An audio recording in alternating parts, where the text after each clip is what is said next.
Halo semuanya, kami dari kelompok 4. Kali ini kami akan membahas tentang pengetahuan konsumen. Yuk simak videonya.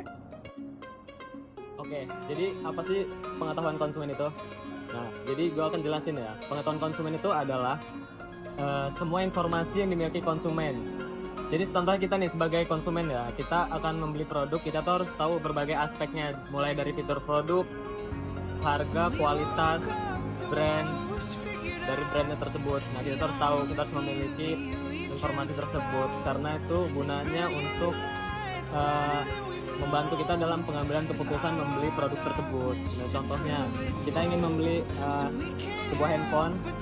Nah, kita tuh harus tahu dari aspek-aspek tersebut, dari kapasitas baterainya, speknya, kameranya gimana, yang sesuai keinginan kita lah. Jadi kita tuh harus tahu. Jadi kita gampang memutuskan untuk membeli handphone ini yang kayak gimana itu kita tahu.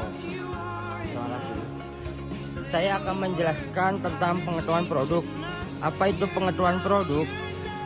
Kumpulan berbagai macam informasi mengenai produk meliputi kategori produk, merek, terminologi produk, atribut atau fitur produk, harga produk, dan kepercayaan mengenai produk. Yang kedua, adanya jenis pengetahuan produk. Yang pertama, menurut para ahli psikologi kognitif, 1. Pengetahuan deklaratif, 2. Pengetahuan prosedur, dan adanya tingkat pengetahuan produk. Pengetahuan ini meliputi kelas produk, produk kelas, bentuk produk, produk from, merek, brand, dan model fitur. Jadi di sini saya akan menjelaskan tentang pengetahuan pembelian. Menurut Peter dan Oslon pada tahun 2010 menguraikan perilaku membeli pada pembahasan bab decision making dan bab consumer behaviors. Perilaku membeli memiliki tiga urutan, yaitu store contact, produk contact, dan transaction. Store contact adalah kegiatan mencari outlet, pergi ke outlet, dan masuk ke outlet tersebut. Lalu ada produk contact. Produk contact adalah konsumen akan mencari lokasi produk, mengambil produk tersebut, dan membawa produk tersebut ke kasir.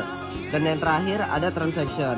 Transaction adalah konsumen akan membayar produk tersebut ke kasir menggunakan tunai, kartu kredit, kartu debit, serta atau alat pembayaran lainnya.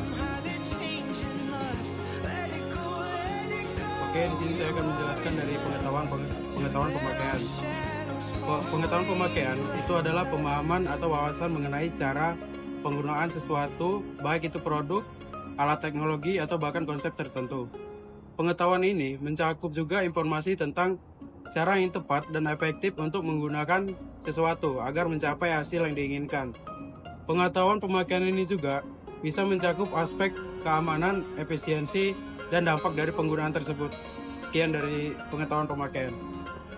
Oke, sekarang kesimpulan. Jadi kesimpulannya adalah pengetahuan konsumen adalah informasi yang dimiliki konsumen mengenai berbagai produk dan jasa yang berperan penting dalam proses pengambilan keputusan.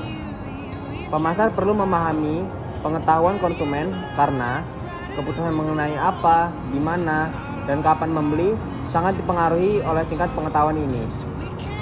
Pengetahuan konsumen meliputi beberapa aspek utama, yaitu yang pertama ada pengetahuan produk, terus ada pengetahuan pembelian, dan yang ketiga ada pengetahuan pemakaian.